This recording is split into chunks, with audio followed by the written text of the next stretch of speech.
Well, the reason that you can't seem to get over it is probably because you still have a feeling about it. Whether you think you ought to still have a feeling about it, whether your mind thinks that it's still okay for you to be having a feeling about it, is kind of irrelevant. And I say that because your mind gets these ideas and opinions from lots of different places. It gets its ideas about how long it should take you to get over something from your culture, from things that you interpret, that you learn at church, ways that you interpret things you learn at church, the cues you pick up on from a very early age that you may or may not be conscious of from your family, from your parents. This is where we get the ideas about our emotions and how long we should feel them and how long things should be bothering us. So these aren't very reliable sources. The thing is that when something upsetting happens to you, when something traumatic happens to you, and this could be a big trauma, it could be lots of small traumas, it doesn't really matter in terms of what happens in your system.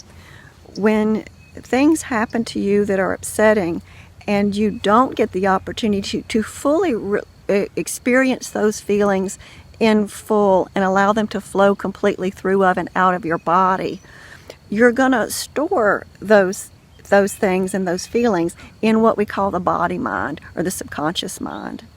We now know that what we call the subconscious mind is not in some mysterious part of your brain, it's actually in your body.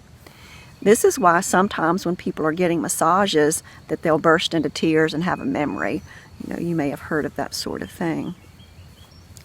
But the thing is that when these things happen to us, they get stored at the level of the body, and whether our minds think we should be over them or not, they are still in the background, kind of running things behind the scenes and kind of waiting for a moment of quiet in your mind, or a moment of weakness, for lack of a better word, or when you're under stress. And then these hurt places will let you know, hey, I'm still in here. And even if you don't experience it that way, you may find that you found yourself thinking about things that happened a long time ago that may be still bothering you, or maybe it's something that happened recently that's still bothering you. But the point is that it's on your mind and churning through your mind because it's activated at the level of your body. Your body's still upset about it, and that's why your mind is thinking about it, and that's why you haven't been able to just use self-control and your will and make your mind stop thinking about it.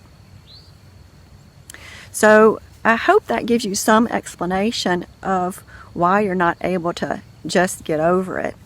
And in subsequent videos, I'll talk more about what to do when feelings arise so that you can allow them to come up and flow through you in a way that allows for their complete release. But in the meantime, I would encourage you to, one, not give yourself a hard time and beat up on yourself for this. And secondly, find yourself a therapist or a counselor who's familiar with body-informed, body-centered, or somatic approaches. This means that they know something about what I've just been talking with you about, and they're not just going to want to have you talk about your feelings or have you think through your feelings. Because I'm assuming that you're smart enough to have already done that by now to the degree that you can do that. I think that you've probably, if you're like most people, you've probably already thunk this to death and giving yourself a hard time for not being able to think your way through it. The thing is that this isn't an error in your thinking. I've been a therapist for almost 30 years now, and I've never met anybody who had an error in their thinking or didn't know how to think through things. What they needed was help getting in touch with unresolved emotions and hurts that are stored at the level of the body so that those can be released. If you'd like to learn more, you can go to my website at shellysmith.org. Be happy for you to contact me at shellyscoach@gmail.com.